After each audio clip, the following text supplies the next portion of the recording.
नमस्कार दोस्तों, स्वागत है आपका मेरे और आपके YouTube चैनल पाठशाला 360 डिग्री पर।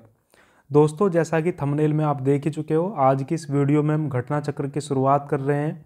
और घटना चक्र में भी सबसे पहले जो भूगोल का घटना चक्र है उसकी हम शुरुआत बच्चों कर रहे हैं। देखिए, जब आप बच्चों जीएस पढ़ते हो और जीएस में चाहे हिस्ट्री आप पढ़ रहे हो बच्चों, चाहे आप हिस्ट्री पढ़ रहे हो, चाहे आप पॉलिटी पढ़ रहे हो, चाहे आप जियोग्राफी, चाहे आप इकोनॉमिक्स, चाहे आप कंप्यूटर, आप जीएस का बच्चों कोई सा भी विषय आप पढ़ रहे हो उसका जब आपको अभ्यास करना हो तो एक बेहतर बच्चों हमारे पास जो सोर्स रहता है वो घटना चक्र रहता है। तो हम आज भूगोल का जो घटना चक्र है उसकी शुरुआत करेंगे और सबसे पहले भारत के भूगोल की हम बच्चों शुरुआत करेंगे। ठीक है, चलिए थोड़ा शुरुआत करने से पहले मैं आपको इसके विषय सूची के बारे में दोस्तों बता दूं। तो देखिए, जब भारत के भूगोल की बात करते हैं, आप देखोगे जब भारत के भूगोल की हम बात करते हैं तो यहाँ पर भारत का भूगोल बच्चों आपको दिखाई दे रहा है। एक हेडिंग आपकी पड़ी हुई है कि भारत का भूगोल, और इधर आप देख रहे हो विश्व का भूगोल। तो देखिए, भारत के भूगोल के जो बच्चों टोटल अध्याय हैं वो आप देखते हो कि नंबर 30 तक है। नंबर 30 तक आप देख रहे हो। तो ये नंबर 30 तक यानी ये जो कुल आपको भारत के भूगोल के 30 अध्याय दिखाई दे रहे हैं बच्चों, इनके लिए लगभग हमें 25 वीडियो दोस्तों लगेंगे। तो 25 वीडियो में हम इसको कंप्लीट कर लेंगे। ठीक है, देखिए हम जो शुरुआत करने वाले हैं बच्चों भारत के भूगोल की सामान्य परिचय, आज की इस वीडियो में हम पहला चैप्टर सामान्य परिचय कंप्लीट करेंगे। सामान्य परिचय के अंतर्गत हम कौन कौन सी चीज़ें पढ़ेंगे? भारत का क्षेत्रफल, अक्षांशीय विस्तार, भारत एवं कर्क रेखा, मानक समय, दूरस्थ बिंदु और सीमावर्ती क्षेत्र हम पढ़ रहे होंगे। तो चलिए दोस्तों शुरुआत करते हैं आज की इस पहली वीडियो की। देखिए दोस्तों, यहाँ से हम शुरुआत करेंगे ये पहला चैप्टर, और घटना चक्र का पहला क्वेश्चन बच्चों आपके सामने यहाँ दिखाई दे रहा है। चलिए सोल्व करते हैं क्वेश्चन को। क्वेश्चन पढ़ते हैं। निम्नलिखित कथनों में से निम्नलिखित कथनों में से कौन से भारत के बारे में सही हैं? सही उत्तर के चयन हेतु अधोलिखित कूट का उपयोग कीजिए। तो पहला जो कथन है वो दिया गया है, भारत विश्व का 5वां बड़ा देश है। ठीक है, एक बार पढ़ते हैं फिर देखते हैं कौन सही है कौन गलत है। यह स्थल मंडल के कुल क्षेत्रफल का लगभग 2.4% भाग अधिकृत किए हुए है। समूचा भारत उष्णकटिबंधीय क्षेत्र में स्थित है और 82.5 डिग्री पूर्वी देशांतर का उपयोग भारतीय मानक समय को निर्धारित करने के लिए किया गया है। तो देखिए बच्चों, पहला ऑप्शन भारत विश्व का 5वां सबसे बड़ा देश नहीं है। ठीक है, भारत विश्व का 5वां सबसे बड़ा देश नहीं है, भारत विश्व का 7वां सबसे बड़ा देश है। सबसे बड़े देश की जब हम बात करते हैं क्षेत्रफल में तो बच्चों रशिया का नाम आता है, फिर हम देखते हैं कनाडा, फिर हम देखते हैं बच्चों आपका यूएसए, और फिर हम देखते हैं आपका चाइना। ठीक है बच्चों, उसके बाद बच्चों हम देखते हैं आपका ब्राज़ील, देखते हैं ब्राज़ील के बाद हम ऑस्ट्रेलिया, ऑस्ट्रेलिया के बाद फिर इंडिया का नंबर आता है, और इंडिया की यानी भारत 7वें नंबर पर, और उसके बाद हम देखते हैं बच्चों अर्जेंटीना। ठीक है, तो देखिए बच्चों यानी पहला ऑप्शन आपका गलत होगा। इसके बाद देखते हैं दूसरा, यह स्थलमंडल के कुल क्षेत्रफल का 2.4% अधिकृत किए हुए है। तो ये बिल्कुल सही होगा, स्थलमंडल का 2.4% है, और जब जनसंख्या की बात करते हैं वो लगभग 18% के दोस्तों आसपास है। तो ये सही होगा। समूचा भारत उष्णकटिबंध में स्थित है? नहीं। देखिए दोस्तों, उष्णकटिबंध को समझने की कोशिश कीजिए।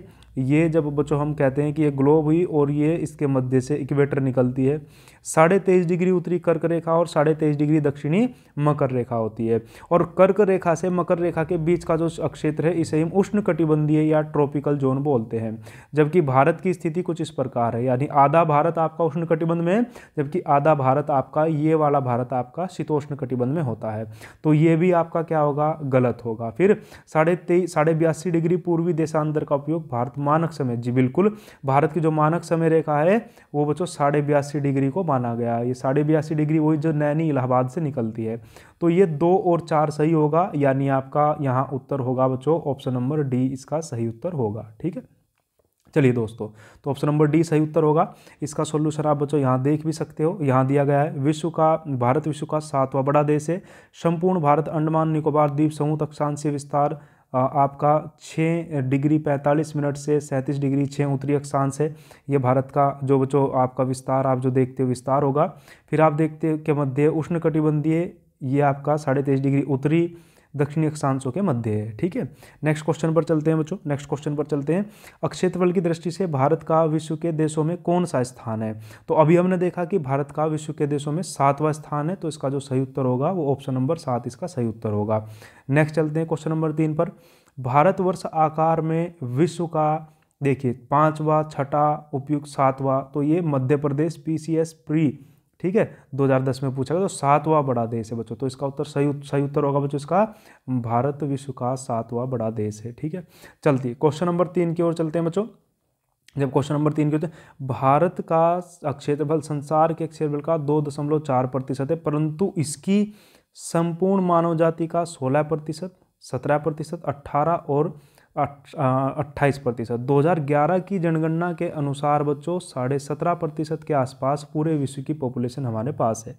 तो यहाँ उत्तर मान लिया गया है बी, यानी लगभग आपका 17%। तो क्वेश्चन नंबर 4 का उत्तर होगा 17%। ठीक है, थोड़ा इसकी डिटेल में देख लेते हैं। भारत का जो क्षेत्रफल है बच्चों वो आपका 32,87,263 वर्ग किलोमीटर है, जो संसार के समस्त क्षेत्रफल के स्थलीय भाग का 2.4 है, जबकि भारत में संपूर्ण विश्व की 17.5%, 2011 जनगणना के अनुसार की बात हो रही है। चलिए इसके बाद क्वेश्चन नंबर 5 की ओर चलते हैं।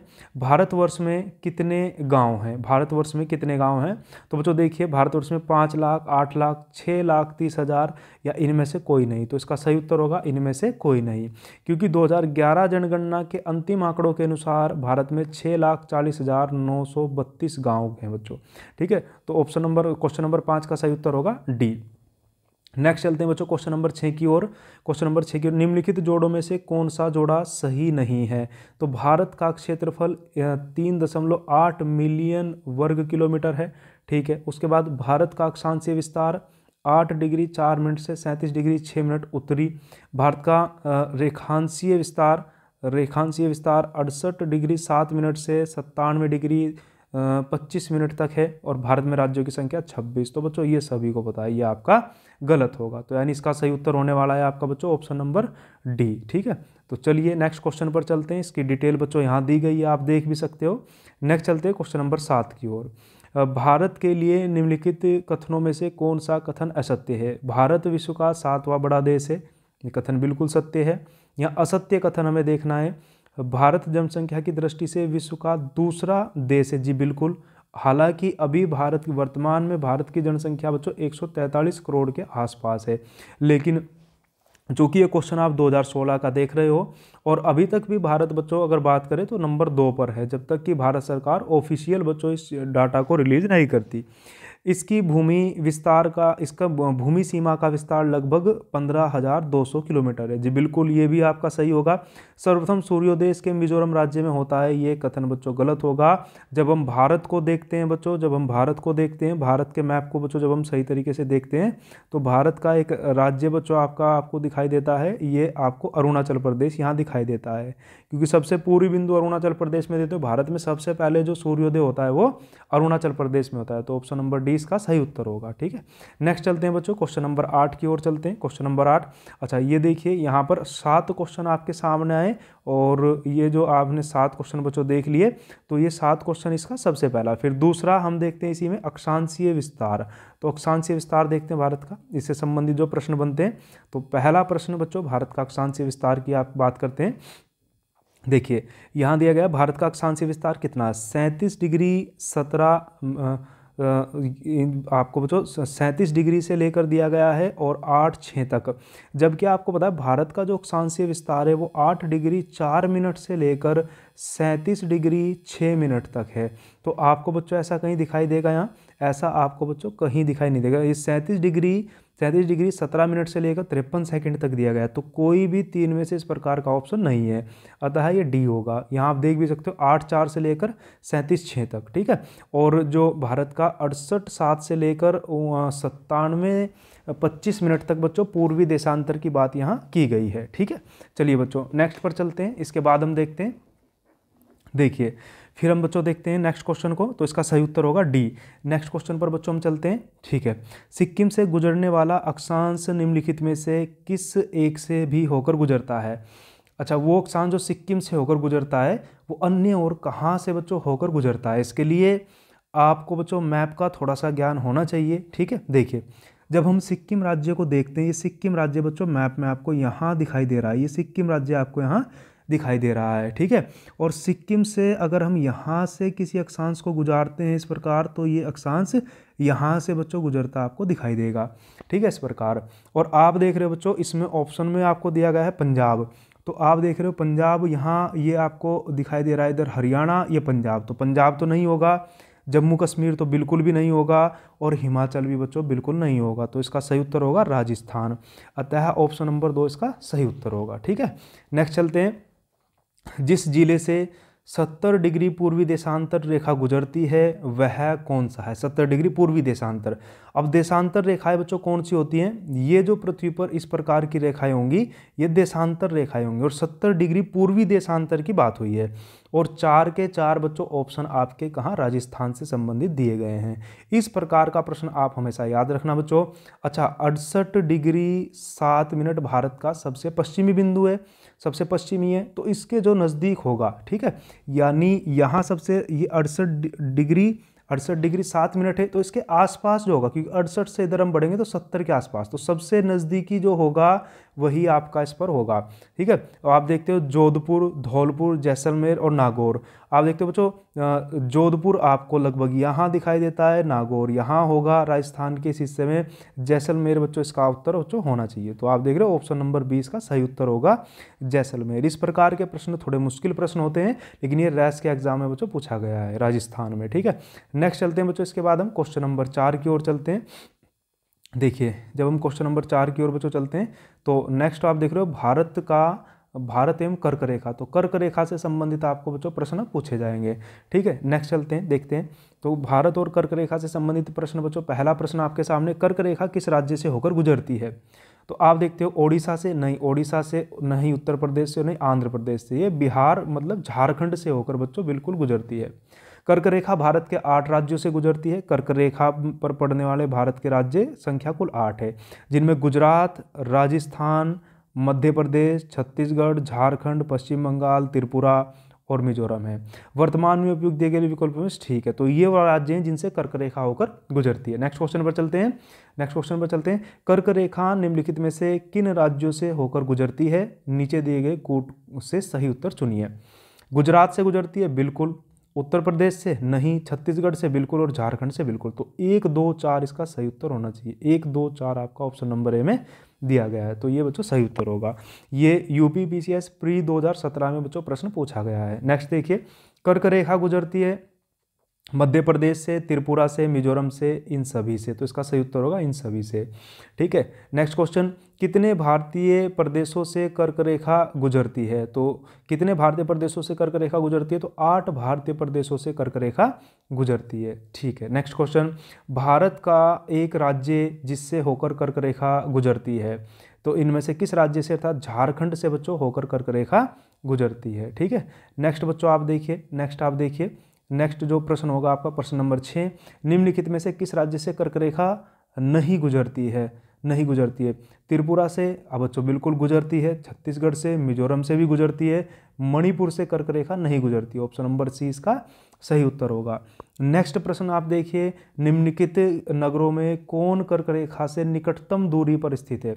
कौन सा ऐसा नगर है जो कर्क रेखा से निकटतम दूरी पर स्थित है? बच्चों प्रश्न बहुत इंपॉर्टेंट है, 1999, 2002 और 2010 में पूछा गया बच्चों प्रश्न है।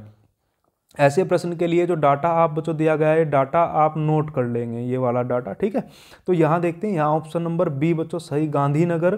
तो कौन कर्क रेखा से निकटतम दूरी पर है? तो दिए गए शहरों में से गांधीनगर निकटतम दूरी पर है। आप देखते हैं गांधीनगर कितने अक्षांश पर स्थित है? 23 डिग्री 19 मिनट, और यानी कि ये इससे +11 की बात हुई है। तो और ये क्योंकि कर्क रेखा 23.5 डिग्री पर है, 23.5 डिग्री पर 23 डिग्री 19 मिनट पर है। 23 डिग्री, तो सिर्फ इसमें 11 का अंतर है, +11 का। बाकी सभी में ये -20 कम है, +19 और +21। तो गांधीनगर बच्चों इसका सही उत्तर होने वाला है। तो नेक्स्ट चलते हैं बच्चों क्वेश्चन नंबर 8 की ओर। निम्न नगरों में से कौन सा कर्क रेखा के निकट स्थित है? तो फिर से बच्चों कुछ उसी प्रकार का प्रश्न है, और इसका सही उत्तर होगा कोलकाता, क्योंकि कर्क रेखा आपको पता है कर्क रेखा 23.5 डिग्री पर स्थित है, 23.5 डिग्री पर स्थित है। ठीक है, और आप देखते हो कि दिल्ली आपका 28 डिग्री 25 मिनट से 28 डिग्री 53 मिनट तक है उत्तर में, और 22 डिग्री 30 मिनट, मतलब 1 डिग्री का अंतर है यहाँ से यहाँ तक इसके बीच। ये 28 पर अधिक है, 26 अधिक है, 21 भी बच्चों कम है, तो सबसे नज़दीक होने वाला कोलकाता, अर्थात इसका सही उत्तर होगा कोलकाता, यानी ऑप्शन नंबर बी सही उत्तर होगा।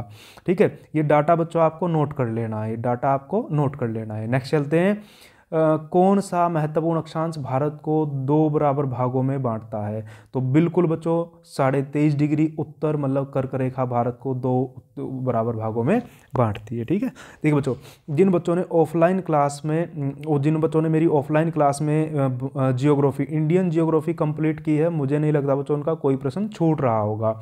ठीक है, तो उन बच्चों को अभ्यास करना बहुत ज़रूरी है। ठीक है, नेक्स्ट चलते हैं क्वेश्चन नंबर 10 की ओर। निम्नलिखित में से कौन सा भारतीय राज्य कर्क रेखा के उत्तर में स्थित है? कर्क रेखा के उत्तर में कौन सा स्थित है?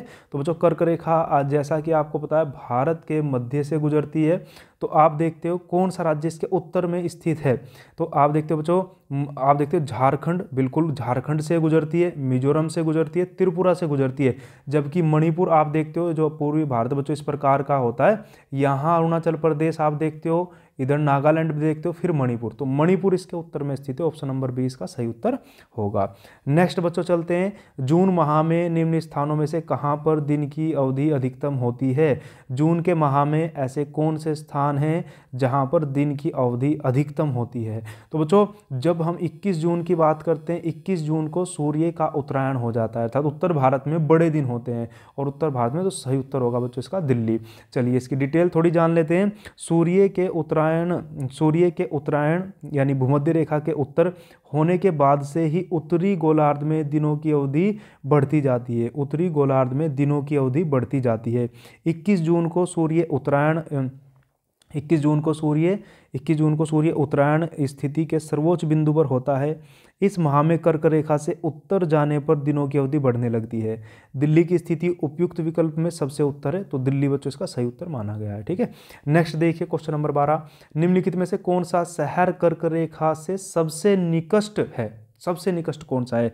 ऐसा कौन सा है जो कर्क रेखा के सबसे निकट है? तो फिर से बच्चों एक उसी प्रकार का प्रश्न, तो आप देख रहे हो जबलपुर 23 डिग्री 11 मिनट पर, और 23 डिग्री 2 मिनट पर अहमदाबाद, 23 डिग्री 9 मिनट और 23 डिग्री 18 मिनट पर आप देख रहे हो बच्चों, सॉरी 25 डिग्री 18 मिनट पर वाराणसी देख रहे हो।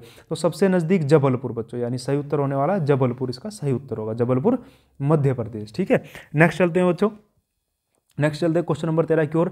निम्नलिखित में से भारत की नदियों में कौन कर्क रेखा को 2 बार काटती है? तो इसका सही उत्तर होगा बच्चों माही नदी ऐसी है जो कर्क रेखा को 2 बार काटती है। ठीक है, इसका डिटेल बच्चों हम यहाँ जरूर बच्चों पढ़ेंगे एक बार।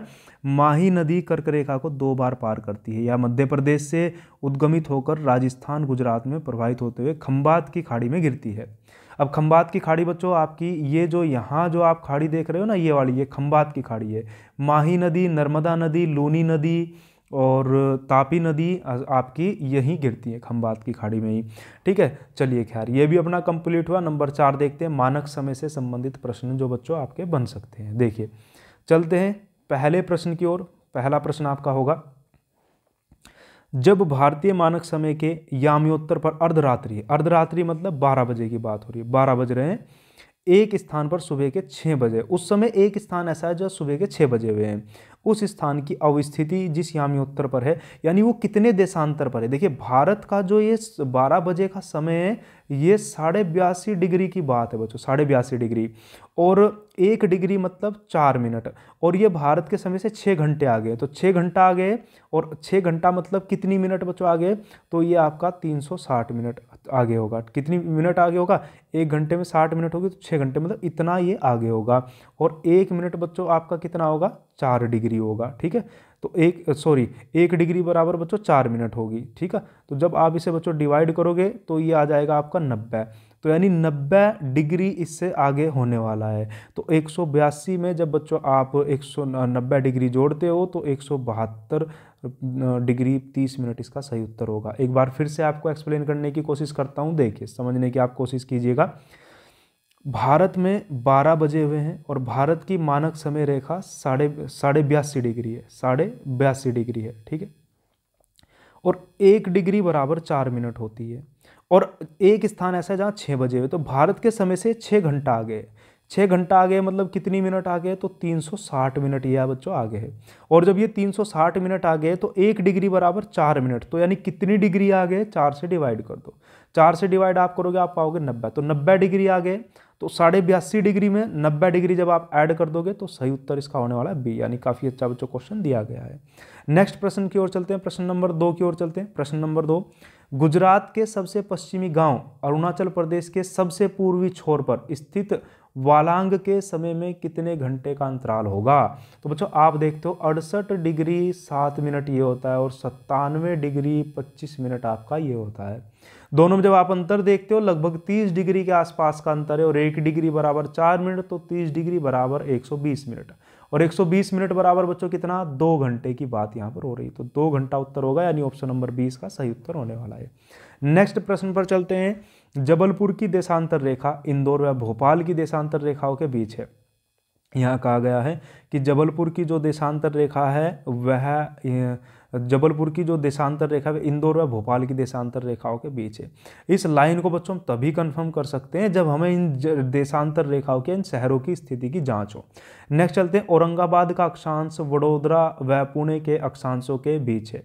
नेक्स्ट है, बंगलुरु की अवस्थिति चेन्नई की तुलना में अधिक दक्षिणावर्ती है। ठीक है, तो बच्चों ये क्वेश्चन बड़ा टफ क्वेश्चन और सामान्य जब आप पढ़ते हो आपके लिए होता है, क्योंकि शहरों की स्थिति लगभग आप बच्चों वनडे एग्जाम के लिए नहीं पढ़ते हो, और ये क्वेश्चन भी IAS प्री 2003 में पूछा गया है। ठीक है, चलिए फिर भी इसका सही उत्तर होने वाला ऑप्शन 2 व 3 सही है। ठीक है, नेक्स्ट क्वेश्चन पर चलते हैं बच्चों। क्वेश्चन नंबर 4, निम्नलिखित में से कौन सा शहर भारतीय मानक समय IST देशांतर के निकटतम है? तो रीवा या सागर या फिर उज्जैन या फिर होशंगाबाद। तो बच्चों इसका सही उत्तर होने वाला है रीवा, मतलब ऑप्शन ए इसका सही उत्तर बच्चों होने वाला है। देखिए बच्चों, रीवा आपका 81 डिग्री 2 मिनट से 82 डिग्री 20.5 मिनट तक है, और सब 82.5 डिग्री पर आपकी मानक समय रेखा निकलती है। तो बच्चों इसका सही उत्तर रीवा होगा। क्वेश्चन नंबर 5 पर चलते हैं। यदि भारतीय मानक समय के अनुसार पूर्वाहन मतलब 10 बजे हैं, तो 92.5 डिग्री पूर्वी देशांतर पर शिलोंग का स्थानीय समय क्या होगा? अब 82.5 डिग्री जहाँ से गुजर रही है वहाँ 10 बजे हुए हैं, और 92.5 तो 92 डिग्री की बात हुई। 92 डिग्री का मतलब ये उससे आगे बढ़ गया। कितना आगे बढ़ा? 82 और 92 का जब आप अंतर निकालोगे तो 9.5 डिग्री की बात हुई है, यानी ये 9.5 डिग्री बच्चों से आगे है, और 1 डिग्री बराबर 4 मिनट है, तो इसमें आप 4 से गुणा कर दीजिए। 9 दूनी 18, और ये 19/2 आपका हो जाएगा, गुणा 4 हो जाएगा। जब आप इसे बच्चों कैलकुलेट करोगे तो ये 38 मिनट समय इससे आगे होगा, तो 10:38 पूर्वाहन, यानी ऑप्शन नंबर 20 का सही उत्तर होना चाहिए। ठीक है, देखिए दोस्तों ये वीडियो प्रैक्टिस के लिए है, आप यहाँ से प्रैक्टिस करोगे तो मैं आपसे वादा करता हूँ बच्चों, किसी भी एग्जाम की GS हो, यहाँ से क्वेश्चन आपको लगभग बाहर नहीं जाएगा। ठीक है, चलिए खैर, उसके बाद बच्चों क्वेश्चन नंबर 6, यदि भारतीय मानक समय याम्योत्तर पर मध्याह्न है तो 120 डिग्री पूर्वी देशांतर पर स्थानीय मान क्या होगा? मध्याह्न का मतलब आप समझिए बच्चों, मध्याह्न का मतलब होगा क्या कि जब 12 बजे की हम बात करते हैं। ठीक है, 12 बजे की हम बात करते हैं तो कितना 82.5 डिग्री की बात हुई है। 82.5 डिग्री पर यदि भारतीय याम्योत्तर पर मध्याह्न है, 12 बजे हुए हैं, और उसके बाद 120 डिग्री पूर्वी पर क्या होगा? तो सबसे पहले हम इसका जब अंतर बच्चों निकालने की कोशिश करते हैं तो इसका जो टोटल आपका अंतर आएगा, आप यहाँ देख भी सकते हो 120 डिग्री पूर्वी देशांतर की, और ये जब माइनस करते हैं तो 37.5 डिग्री इसका अंतर आता है। 37.5 डिग्री में 4 से मिनट करते हैं तो 150 मिनट, यानी 2.5 घंटा समय बच्चों, और 12 बजे में ये 2.5 घंटे आप और ऐड कर दोगे तो कितना आएगा बच्चों? आपका ये 2:30 बजे का समय आने वाला है। ठीक है, तो यानी इसका सही उत्तर होने वाला है option number B. Next question देखते हैं। भारतीय मानक समय की याम्योत्तर नहीं गुजरती है बच्चों, ये 5 राज्यों से गुजरती है, जिनमें से एक राज्य उत्तर प्रदेश, मध्य प्रदेश, छत्तीसगढ़, ओडिशा और आंध्र प्रदेश है। तो यहाँ से आप देख सकते हो महाराष्ट्र से नहीं गुजरती है, तो क्वेश्चन नंबर 7 का सही उत्तर होगा ऑप्शन नंबर सी। नेक्स्ट चलते हैं बच्चों, नेक्स्ट चलते हैं और नेक्स्ट देखते हैं क्वेश्चन नंबर 8, भारतीय मानक समय की देशांतर रेखा 82 डिग्री किस नगर से होकर गुजरती है? तो बच्चों ये इलाहाबाद नैनी से होकर गुजरती है, यानी ऑप्शन नंबर डी इसका सही उत्तर होगा। निम्नलिखित देशांतरों में कौन सा भारत की प्रमाणिक मध्याह्न रेखा कहलाता है? तो ऑप्शन नंबर डी बच्चों इसका सही उत्तर होने वाला है, ये 82.5 डिग्री पूर्वी। ठीक है, नेक्स्ट चलते हैं। भारतीय मानक समय IST निम्नलिखित स्थानों में से किसके समीप से लिया गया है? इलाहाबाद नैनी के समीप से लिया गया है। ठीक है, नेक्स्ट चलते हैं बच्चों। भारतीय मानक समय IST ग्रीनविच समय से कितना आ गया? तो 5.5 घंटे आ गए, यानी ऑप्शन नंबर 20 का सही उत्तर होगा बच्चों। ये 5.5 घंटे क्यों आ गया आप समझिए, 0 डिग्री लंदन से गुजरती है और भारत से 82.5 डिग्री बच्चों गुजर रही है। 82.5 डिग्री, तो यानी पूर्व में चलने पर समय आगे की ओर, क्योंकि पृथ्वी बच्चों पश्चिम से पूर्व की ओर घूम रही है, तो सूर्य की पहली किरणें पूर्व क्षेत्र पर पड़ती है। तो 82.5 डिग्री में जब बच्चों हम गुणा करते हैं किसकी, 4 से इसे मल्टीप्लाई करते हैं तो ये 330 मिनट आ जाती है। 330 मिनट मतलब 5 घंटे 30 मिनट है, 5.5 घंटे भारत का समय वहां से आगे। नेक्स्ट चलते हैं।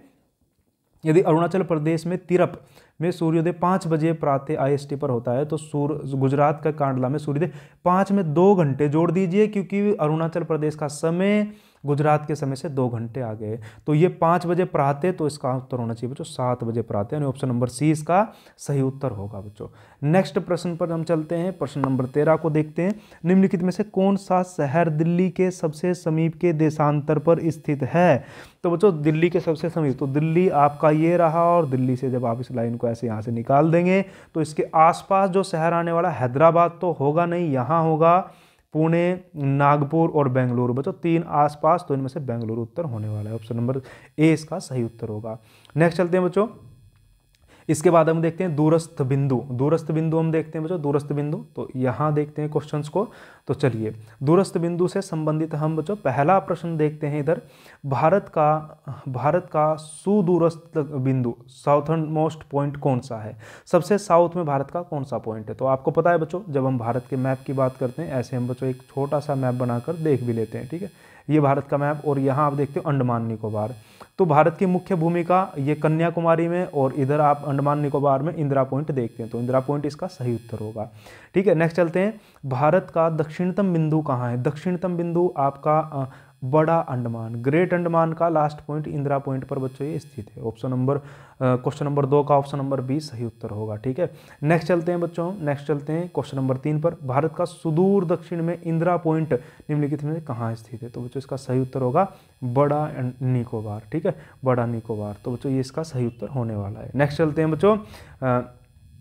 नेक्स्ट चलते हैं। भारत के राज्यों का निम्नलिखित में से कौन सा एक युग्म सबसे पूर्वी और सबसे पश्चिमी राज्यों को इंगित करता है? सबसे पूर्वी राज्य और सबसे पश्चिमी, तो सबसे पूर्वी राज्य अरुणाचल प्रदेश होगा बच्चों, सबसे पूर्वी राज्य और सबसे पश्चिमी राज्य गुजरात होगा, तो इसका सही उत्तर होगा ऑप्शन नंबर डी सही उत्तर होने वाला है। नेक्स्ट चलते हैं क्वेश्चन नंबर 5 पर। भारत का सुदूर पश्चिम का बिंदु है, सुदूर पश्चिम का सबसे जो बिंदु है बच्चों वो हमें पता है 68 डिग्री 7 मिनट है, और ये पश्चिम है या पूर्वी है?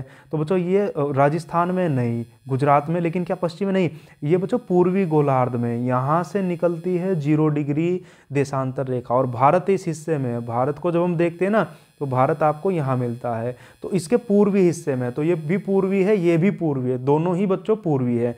तो 68 डिग्री 7 मिनट पूर्वी है, ये 97 डिग्री 25 मिनट पूर्वी है, ये वाला 97 डिग्री 25 मिनट पूर्वी है, ठीक है। तो बच्चों नेक्स्ट हम देखते हैं यहाँ से जो सही उत्तर इसका होने वाला है, तो सही उत्तर होगा बच्चों इसका ऑप्शन नंबर सी, ठीक है, ऑप्शन नंबर सी इसका सही उत्तर होने वाला है। नेक्स्ट चलते हैं क्वेश्चन नंबर 6 की ओर। निम्नलिखित प्रमुख भारतीय नगरों में से कौन सा एक सबसे अधिक पूर्व की ओर अवस्थित है? तो कौन सा एक पूर्व की ओर अवस्थित है, ठीक है। हैदराबाद, भोपाल, बेंगलुरु, लखनऊ। तो लखनऊ बच्चों उत्तर प्रदेश की राजधानी है, और बच्चों आप इसका सही उत्तर देखते हो, लखनऊ इसका सही उत्तर होगा, ठीक है। नेक्स्ट चलते हैं बच्चों, नेक्स्ट चलते हैं क्वेश्चन नंबर 7 की ओर। क्वेश्चन नंबर 7 की ओर बच्चों चलते हैं। भारत का वह कौन सा स्थान है जहाँ बंगाल की खाड़ी, अरब सागर तथा हिंद महासागर मिलते हैं?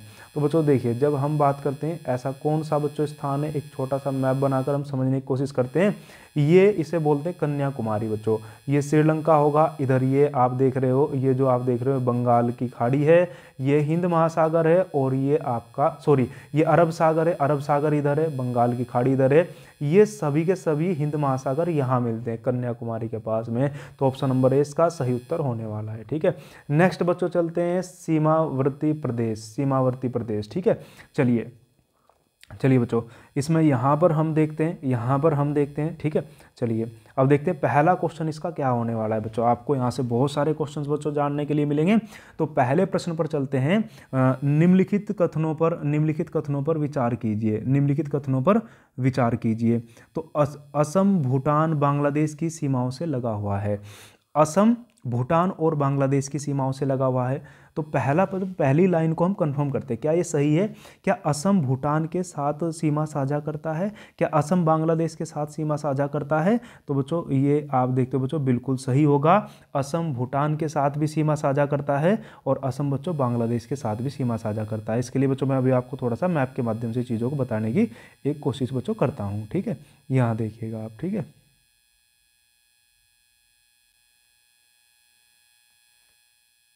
यहाँ देखिएगा, तो बच्चों ये आपको सिक्किम दिख रहा है, यहाँ पर असम है और ये यहाँ भूटान राज्य होगा, यहाँ भूटान राज्य होगा, यहाँ नेपाल होगा, यहाँ भूटान देश और यहाँ नेपाल देश और यहाँ असम होगा और यहाँ बच्चों ये आपका बांग्लादेश आ जाएगा। तो बच्चों यहाँ इसे हम समझने की कोशिश करते हैं थोड़ा।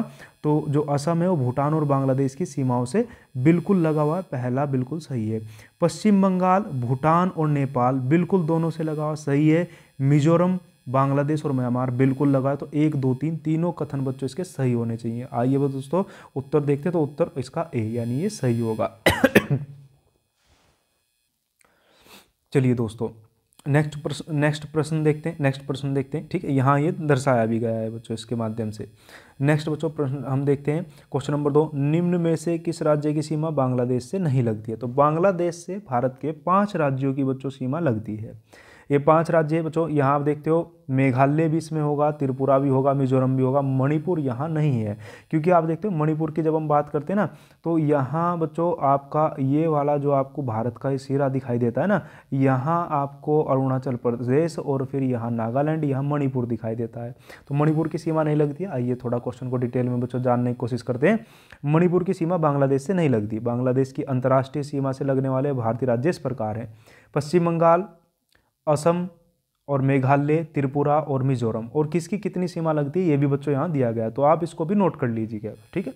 नेक्स्ट चलते हैं, क्वेश्चन नंबर 3, निम्नलिखित राज्यों में से कौन सा राज्य बांग्लादेश से अपनी सीमा नहीं बनाता है? तो ये बच्चों ऑफलाइन क्लासेस में मैं आपको बहुत अच्छे तरीके से चीज़ों को याद करा चुका हूँ, यहाँ आप गलती नहीं कर सकते हो, ठीक है। देखिए बच्चों, निम्नलिखित राज्यों में से कौन सा राज्य बांग्लादेश से अपनी सीमा नहीं बनाता है? तो बांग्लादेश से अपनी सीमा नागालैंड नहीं बनाएगा, क्योंकि अभी आपको बताया ये जो भारत का सिरा है अरुणाचल प्रदेश और यहाँ नागालैंड होगा। असम, मेघालय, मिजोरम बच्चों सीमा बनाते हैं। नेक्स्ट प्रश्न में बांग्लादेश से सीमा से लगे भारत के राज्य हैं, तो कौन से ऐसे राज्य हैं जो बांग्लादेश से सीमा बनाते हैं? नागालैंड आया तो नहीं होगा, यहाँ सिक्किम आया तो नहीं होगा, और बच्चों यहाँ आप देखते हो मणिपुर आया तो नहीं होगा, मेघालय, असम, पश्चिम बंगाल, त्रिपुरा और साथ में मिजोरम, ठीक है। तो ये बच्चों इसका सही उत्तर होने वाला option number C. Next question पर चलते हैं बच्चों, क्वेश्चन नंबर 5 की ओर चलते हैं। निम्नलिखित में से किस भारतीय राज्य की सीमाएं भूटान राष्ट्र के साथ नहीं मिलती है? तो बच्चों भूटान राष्ट्र की जब हम बात करते हैं तो ये आप देखते हो सिक्किम, और सिक्किम के बाद ये फिर आप देखते हो अरुणाचल प्रदेश। तो यहाँ वाला ये जो क्षेत्र आप देख रहे हो भूटान है, इधर सिक्किम से मिलती है, इधर अरुणाचल प्रदेश से मिलती है, इधर असम से मिलती है और इधर पश्चिम बंगाल से मिलती है। तो सिक्किम से बिल्कुल मिलती है, मेघालय से नहीं मिलती है। तो क्वेश्चन नंबर 5 का सही उत्तर होगा बच्चों मेघालय। नेक्स्ट चलते हैं, निम्नलिखित में से कौन सा भारतीय राज्य भूटान के साथ सीमा साझा नहीं करता?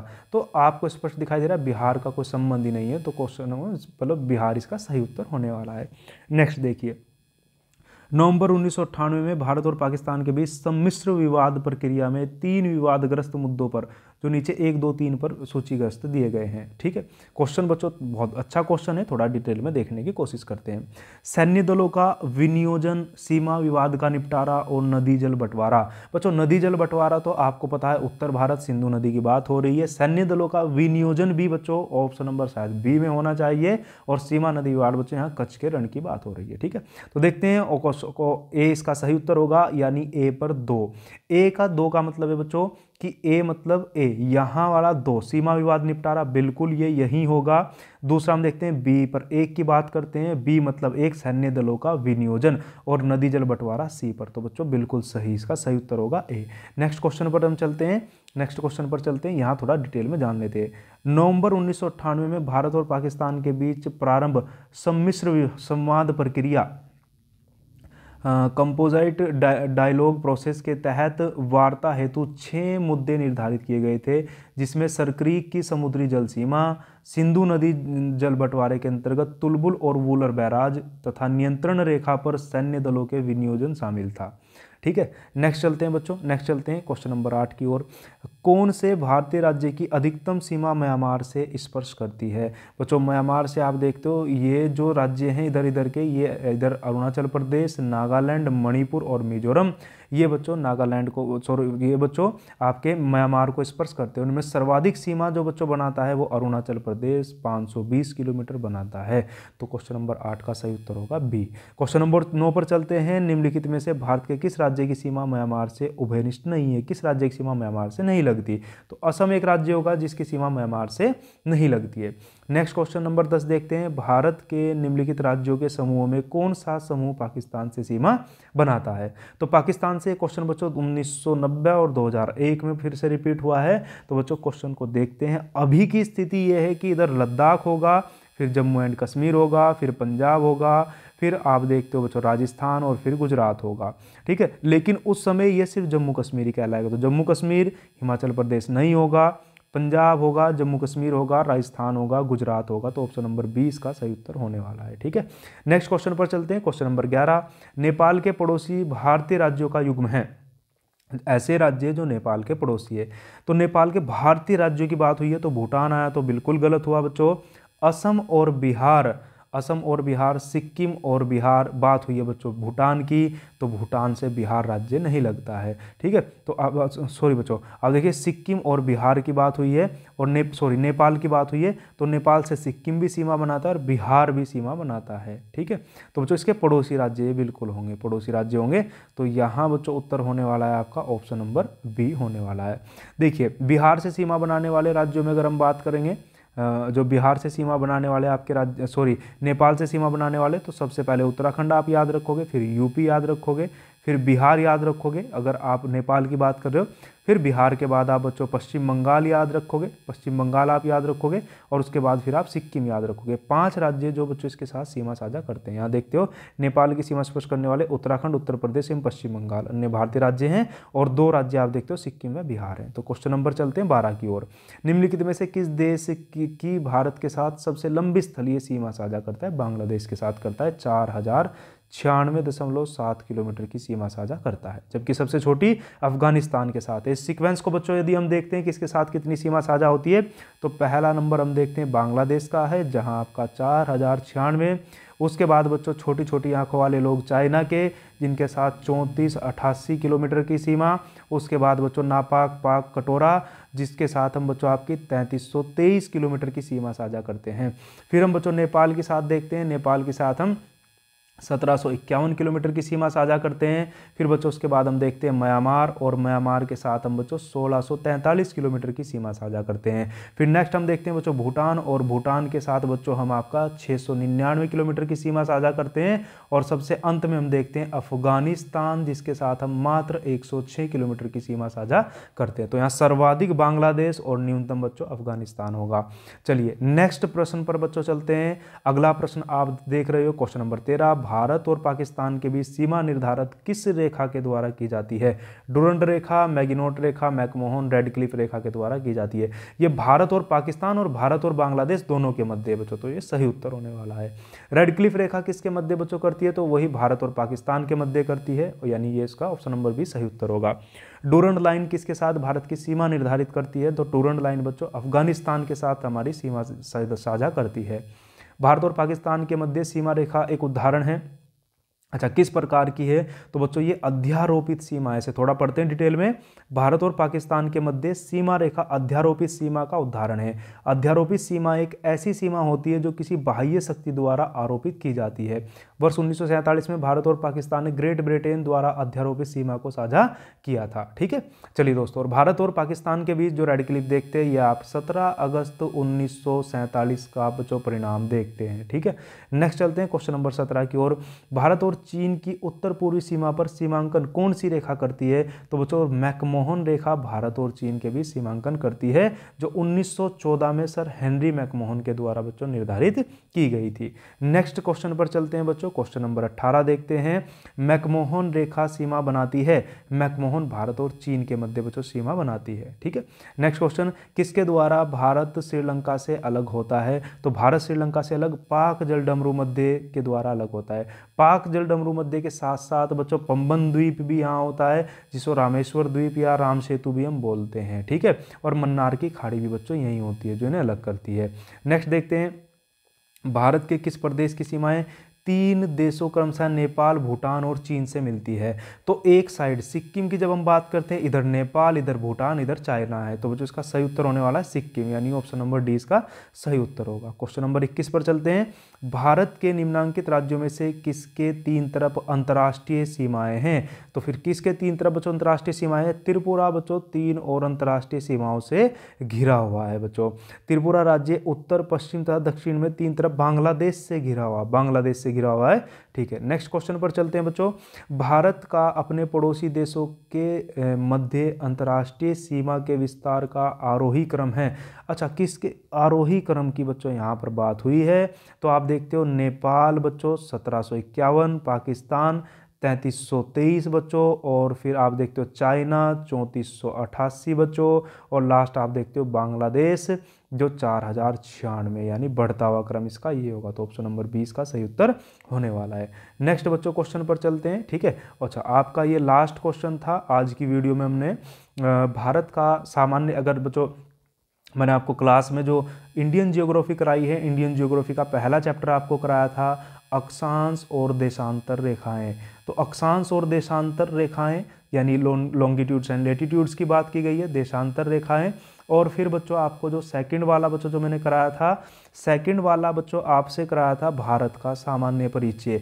तो यदि वो दो, ये जो आपने देखा बच्चों पहला चैप्टर, इन 2 चैप्टर्स का रिवीजन अगर आपने किया हो और उसके बाद क्वेश्चन बच्चों आपने लगाए हों, तो मुझे नहीं लगता यहाँ से आपके क्वेश्चंस गलत गए होंगे। ठीक है, जो आपको वीडियो में नया जो ऑफलाइन क्लास में नोट्स बनवाए हैं उनसे अलग मिला हो, वो आप बच्चों नोट कर लीजिएगा। ठीक है, अगर आपको वीडियो दोस्तों अच्छी लगी हो तो आप अपनी राय कमेंट बॉक्स में ज़रूर दीजिएगा, ताकि मैं इस सीक्वेंस को, इस वीडियो के क्रम को बच्चों आगे जारी रख पाऊँ। ठीक है, मिलते हैं नेक्स्ट वीडियो में।